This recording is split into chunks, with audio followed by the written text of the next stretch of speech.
जन क्रांति के सेना नायकों को सादर सप्रेम राम राम साहब। प्यारे भाई बहनों, अब वो समय नहीं है, अब हमें जागना होगा। जन क्रांति यानी हम सबकी क्रांति, इसमें हम सबको कर्णधार होकर के जैसे कंधे से कंधा मिला करके हमें साथ देना है और आप सभी बहुत अच्छे होश और जोश के साथ हो, ये सब ऐसे जोश और होश बनाए रखना। इसी के साथ वोट भी है वक्ता सभी को बोलो भारत माता की इंकलाब इंकलाब करिश्मीना करिश्मीना। धन्यवाद साथियों, बहुत बहुत धन्यवाद। इसी कड़ी में सुरेंद्र जी चौधरी को मैं आवाज दूंगा कि वाक्य। अरे आवाज नहीं आई जैसे किसान आंदोलन में आती थी।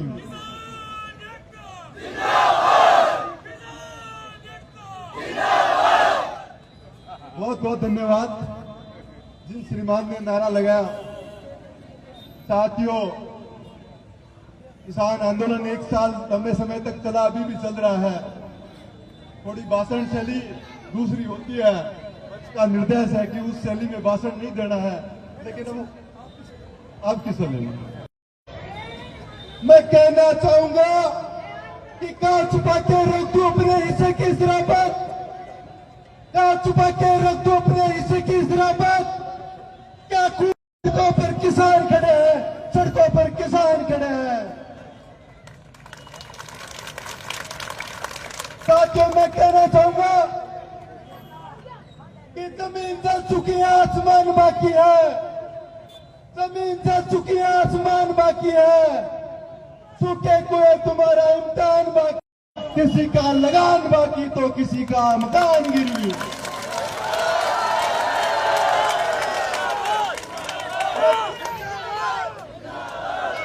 मैं कहना चाहूंगा कि लोग कहते हैं कि बेटी को मारोगे तो बहू कहां से लाओगे।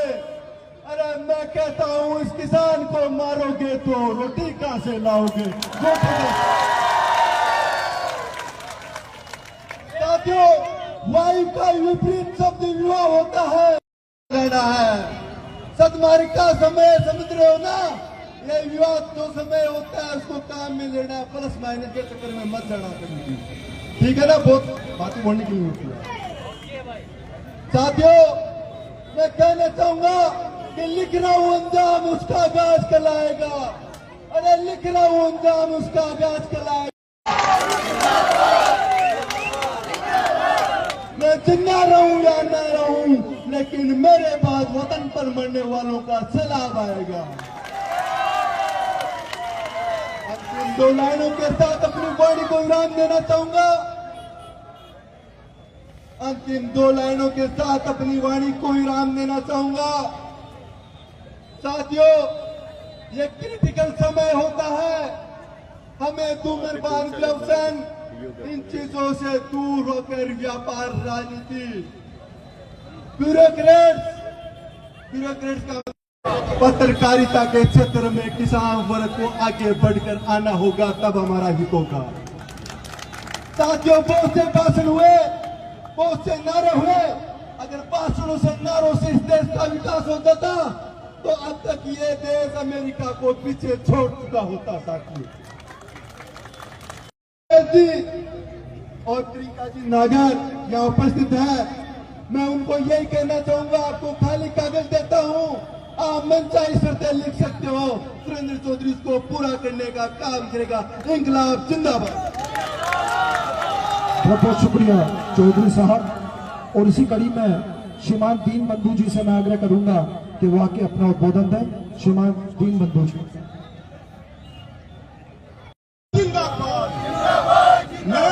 आप संघर्ष करो।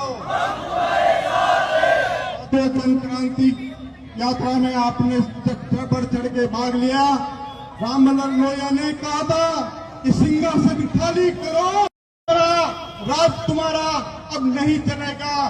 वोट भी हमारा, राज भी हमारा, यही चलेगा, यही चलेगा। साथियों, अभी परिवर्तन का समय आ गया, राजनीतिक परिवर्तन का समय आ गया।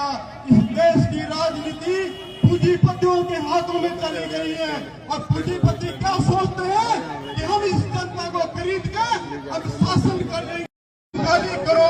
अब जनता आ रही है क्रांति के रूप में, नरेश भैया के रूप में, नरेश भैया के रूप में, भगत सिंह के रूप में जब परिवर्तन होगा, पूरे राजस्थान में परिवर्तन होगा। किसान का बेटा जब तक विधानसभाओं में और लोकसभाओं में जीत के नहीं जाएगा, तब तक तुम्हारे भाग्य का फैसला नहीं होगा, तुम्हारे हित नहीं बनेंगे, तुम्हारा शोषण ऐसे ही होता रहेगा। साथियों, जिंदा हो जाओ, जिंदा हो जाओ, जिंदा हो जाओ। साथियों, इंकलाब जिंदाबाद।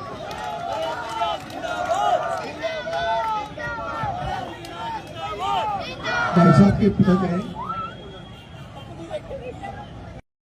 अच्छा क्या मामला था?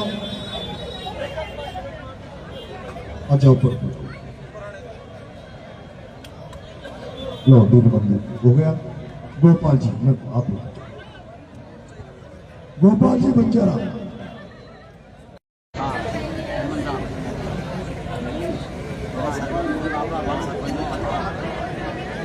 मंच में पिधारे सभी पदाधिकारी महोदय और हमारे बड़े भाई साहब ये जी, जो आप लोगों के बीच में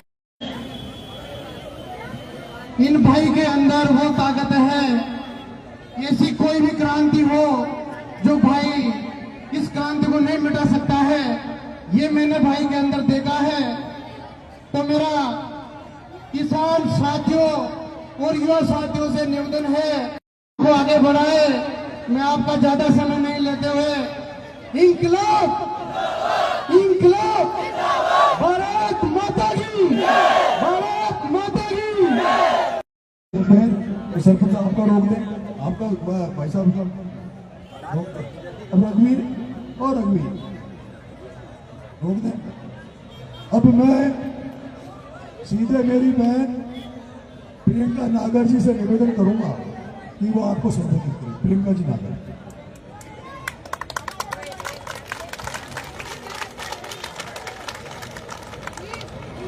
भारत माता की इंकलाब जिंदाबाद, इंकलाब जिंदाबाद।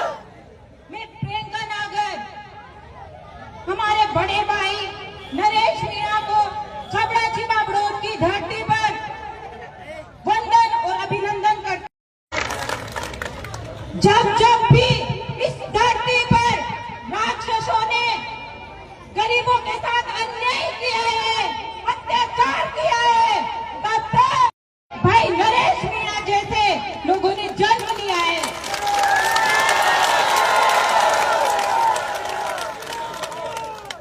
और यहाँ का राक्षस बल्लू है।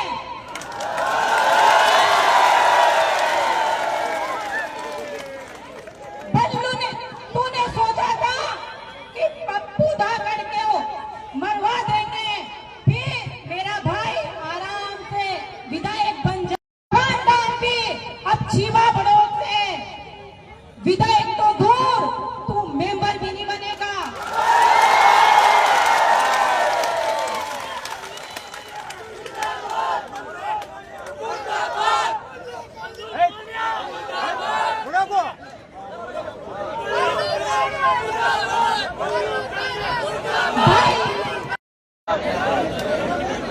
भाई नरेश मीणा 8 महीने जेल में रहने के बाद भी शेर की तरह दहाड़ रहा है।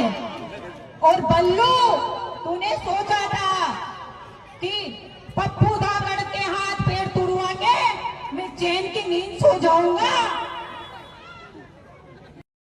सपने देखेगा पप्पू धाकड़ के। और तूने सोचा होगा कि ये तो एक महिला है, क्या करेगी। अरे एक छोटी सी चींटी भी ऐसे विशाल हाथी को पसीना ला देती है।